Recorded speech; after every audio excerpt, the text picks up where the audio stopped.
Good morning, students. The topic of today's lecture is Newton-Raphson method. This method is the best method for computing the root because it gives fast answer comparison to bisection method and regular fuzzy method. या ये कह सकते हैं कि Newton Raphson method का rate of conversion सबसे ज़्यादा होता है, इसलिए इस मेथड से हम अपने एग्जैक्ट रूट तक जो है सबसे जल्दी पहुंच पाते हैं। इसमें हमें जो है बाइसेक्शन मेथड या रेगुलर फॉल्सी मेथड के कंपैरिजन में अपना कैलकुलेशन कम करना पड़ता है। तो इसका वर्किंग प्रोसेस इस तरह से है कि जो हम पहले बाइसेक्शन मेथड या रेगुलर फॉल्सी मेथड में जो पहला स्टेप करते सेम वही रहेगा। मीन्स दो इनिशियल पॉइंट हमें सेलेक्ट करने होते हैं, ए और बी। वो इस तरह से लेते हैं हम कि एक पॉइंट पे अगर फंक्शन की वैल्यू पॉजिटिव होती है तो दूसरे पॉइंट पे फंक्शन की वैल्यू कैसी आनी चाहिए, नेगेटिव। तो हम कहेंगे कि हमारा जो एग्जैक्ट रूट है वो इन दोनों पॉइंट्स ए और बी के ही बीच में लाई करेगा। तो पहला स्टेप तो सेम ही रहेगा। सेकंड स्टेप में हमारे पास यहाँ पे क्या होता है कि हम दो जो इनिशियल पॉइंट्स आए दोनों में से हम अपने कैलकुलेशन के लिए केवल एक पॉइंट सेलेक्ट करेंगे, चाहे वो ए हो या बी हो। अब वो हम किस तरह से सेलेक्ट करते हैं, हम ये देखते हैं कि फंक्शन की वैल्यू किस पॉइंट पे जो है छोटी आ रही है या जीरो के नियरेस्ट है।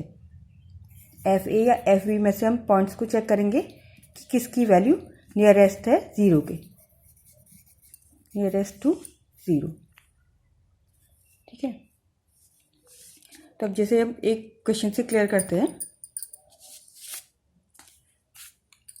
Find the real root of the equation x log x is equal to 4.77 correct to 3 decimal places using Newton Raphson method.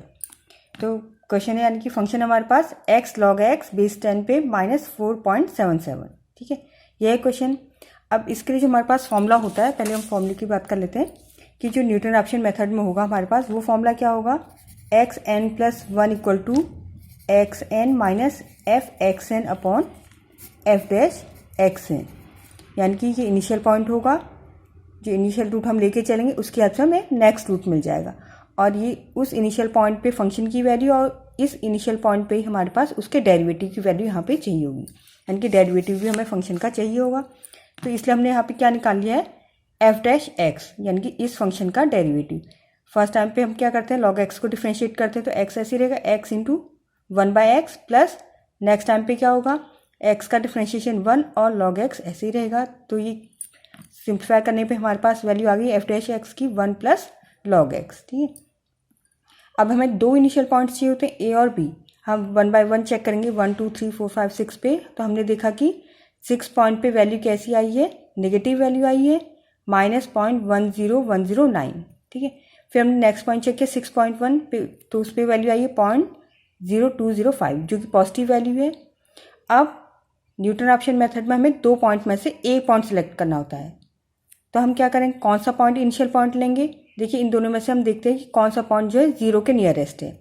देखिए इसकी वैल्यू क्या है, 0.10109 है और इसकी वैल्यू है 0.0205। तो कौन सी वैल्यू जीरो के ज़्यादा नियरेस्ट है, ये वाली वैल्यू जीरो के नियरेस्ट है। तो हम इनिशियल पॉइंट कौन सा लेके स्टार्ट करेंगे, 6.1। तो हमने initial point x0 equal to 6.1 ले लिया। ठीक है, अब न्यूटन राप्सन मेथड से हम जब सॉल्व करते हैं तो यहाँ पे क्या होता है formula, xn+1 equal to xn minus f(xn) upon f'(xn). तो इसकी हेल्प से हम पहला अप्रॉक्सीमेट रूट निकालेंगे, x1 equal to n equal to 0 कर देते हैं। तो यहाँ पे क्या होगा, x1 equal to x0 minus f(x0) upon f'(x0). तो फर्स्ट पॉइंट हमारे पास ऐसे तरह निकल जाएगा। x0 क्या इनिशियल पॉइंट हमारे पास 6.1 माइनस इस इनिशियल पॉइंट पे फंक्शन की वैल्यू हमने निकाल रखी है 6.1 पे 0.0205, ये वैल्यू पुट कर दी। f'(x0) यानी कि इसके डेरिवेटिव की वैल्यू निकालनी इनिशियल पॉइंट 6.1 पे, ये है डेरिवेटिव। तो यहाँ पे वैल्यू क्या हो जाएगी 1 प्लस log 6.1, यानी कि log की वैल्यू आपको निकालनी 6.1 पे। तो आप अपनी कैलकुलेटर से फाइंड आउट करेंगे तो ये वैल्यू आ जाएगी। इस पूरी टर्म को सिंप्लीफाई किया तो हमारे पास x1 आ गया 6.08852, फर्स्ट अप्रॉक्सीमेट रूट आ गया। अब हम इस x1 पॉइंट पे फंक्शन की वैल्यू को फाइंड आउट कर लेते हैं। फंक्शन हमारे पास है x log x माइनस 4.77। तो जो ये पॉइंट आ चुका है इसी की हेल्प से हम क्या निकाल लेते हैं, फंक्शन की वैल्यू। इस पॉइंट को हमने फंक्शन में रखा तो हमारे पास इस तरह की वैल्यू आ गई। फिर इसी पॉइंट को हम डेरिवेटिव वाले फंक्शन में रखेंगे, 1 प्लस log x है डेरिवेटिव की वैल्यू। इस पॉइंट को हमने इस इक्वेशन में रखा तो हमारे पास ये वैल्यू आ गई। अब हमें ये चेक करने की जरूरत नहीं है कि हम कौन से दो पॉइंट्स लेंगे, जो पॉइंट आते जा रहे हैं उनका हम नेक्स्ट स्टेप में यूज़ करते चले आएंगे। x0 की हेल्प से हम x1 निकालेंगे, x1 की हेल्प से हम x2 निकालेंगे। x2 निकालने के लिए हमारे पास देखिए क्या हो जाएगा formula, x1 minus F x1 upon f dash x1। इससे पहले x1 निकालने के लिए x0 पॉइंट थे यहाँ पे, x2 फाइंड आउट करने के लिए हमारे पास ये पॉइंट्स x1 में आ गए। तो अब x1 पॉइंट हमारे पास आ चुका है 6.08852 और इसी पॉइंट पे हमने डेरिवेटिव की वैल्यू और इस फंक्शन की वैल्यू फाइंड आउट कर ली है। तो इन पॉइंट्स को हम यहाँ पे रख लेते हैं और सिंप्लीफाई करते हैं तो सेकेंड रूट हमारे पास आ जाएगा 6.08487। ठीक है, अब इस पॉइंट पे यानी कि जो सेकेंड अप्रॉक्सीमेट रूट आया है हमारे पास, उस पर फंक्शन की वैल्यू को फाइंड आउट कर लेते हैं। फंक्शन हमारे पास है x log x माइनस 4.77, तो यहाँ पे x की वैल्यू ये पुट कर दी और सिंप्लीफाई किया तो फंक्शन की ये वैल्यू आ गई है। अब इस पॉइंट पे ही हम क्या कर लेते हैं, सेकंड जो है डेरिवेटिव उसकी वैल्यू फाइंड आउट करते हैं। डेरिवेटिव की वैल्यू क्या है 1 प्लस लॉग x। इस पॉइंट पे हम क्या कर लेते हैं, ये जो सेकंड वैल्यू आई है x2 की, इसको पुट कर लेते हैं तो हमारे पास ये वैल्यू आ जाएगी। अब हमारे पास एफ x2 और एफ डैश x2 आ चुके हैं। हम x3 यानी कि थर्ड अप्रॉक्सीमेट रूट निकालेंगे। वो कैसे निकालेंगे, x3 equal to x2 minus f x2 upon f dash x2 से। तो इसमें हमने वैल्यू पुट कर दी x2 की और F x2 F dash x2 की और सिंप्लीफाई किया तो हमारे पास x3 की वैल्यू ही आ गई है। अब हम देखते हैं कि x3 की वैल्यू क्या आई है, x2 की वैल्यू क्या आई थी हमारे पास। देखिए हमारे पास x2 की वैल्यू थी 6.0847 और x3 की वैल्यू 6.08371, यानी कि 6.0808 दोनों में आ चुका है। 2 प्लेस तक की वैल्यू हमारे पास आ चुकी है। अब हम थर्ड प्लेस तक भी चाहिए हमें आंसर, तो हम एफ x3 फिर फाइंड आउट करते हैं, यानी कि फंक्शन पे हम इस पॉइंट को पुट करते हैं और एफ डैश x3 निकाल लेते हैं, यानी कि जो डेरिवेटिव वाला फंक्शन है उस पर भी हमने ये x3 पॉइंट पुट किया तो दोनों वैल्यूज आ चुकी हैं एफ x3 और एफ डैश x3। फिर x4 फाइंड आउट करने के लिए हम x3 पॉइंट का यूज़ करेंगे तो हमारे पास वैल्यू आ जा रही है 6.08335। ठीक है, अब देखिए आप चेक करिए, हमें 3 प्लेस तक आंसर चाहिए डेसिमल के, तो x3 और x4 में हम कंपेयर करते हैं। 6.08371 है और यहाँ पे है 6.08335, यानी कि डेसिमल के 3 प्लेस तक की वैल्यू हमारे पास दोनों रूट्स में सेम आ चुकी है। यानी कि हम अपना कैलकुलेशन करना है यहाँ पे स्टॉप कर देंगे। तो न्यूटन ऑप्शन मेथड से हमारे पास जो आंसर आया है इस इक्वेशन का वो आया है 6.083। तो यहाँ पे बहुत जल्दी हमें अब जो है आंसर फाइंड आउट हो जाएगा, है ना। तो अब इस तरह से आप एक और क्वेश्चन की प्रैक्टिस करिएगा।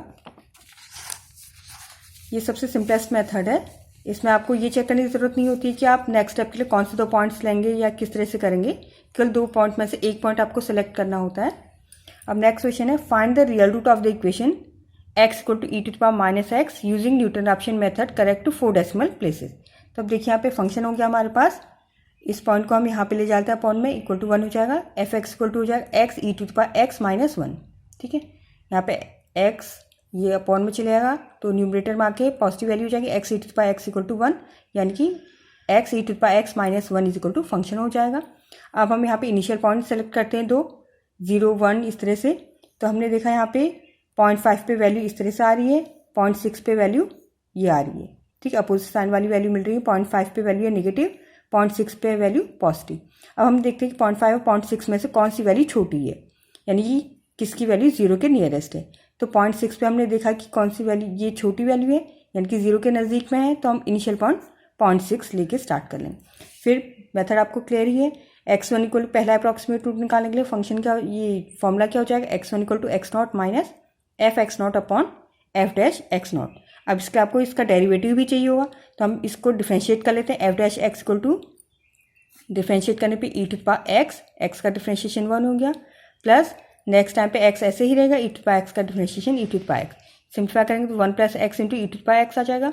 अब यहाँ पे हमें एफ डैश x0 चाहिए, तो यहाँ पे इनिशियल पॉइंट हमने 0.6 लिया है, तो x के बदले 0.6 रख के हम ये वैल्यू फाइंड आउट कर लेंगे। तो अब देखिए यहाँ पे x1 जब हम फाइंड आउट करेंगे तो क्या होगा, x1 equal to 0.6 minus f 0.6 की वैल्यू ये है, f डैश 0.6 की वैल्यू ये है। इसे कैलकुलेट करेंगे तो हमारे पास ये वैल्यू आ जाएगी। फर्स्ट अप्रॉक्सीमेट रूट आ चुका है। इस तरह से हम f x1 और f डैश x1 की वैल्यू फाइंड आउट करके x2 निकाल लेंगे। फिर x2 पॉइंट आ जाने के बाद f x2 और f dash x2 find out करके हम अपना कैलकुलेशन करेंगे तो हमारे पास देखिए x2 और x3 की वैल्यू सेम आ जाएगी। x2 हमारे पास आएगा 0.567144 और x3 आएगा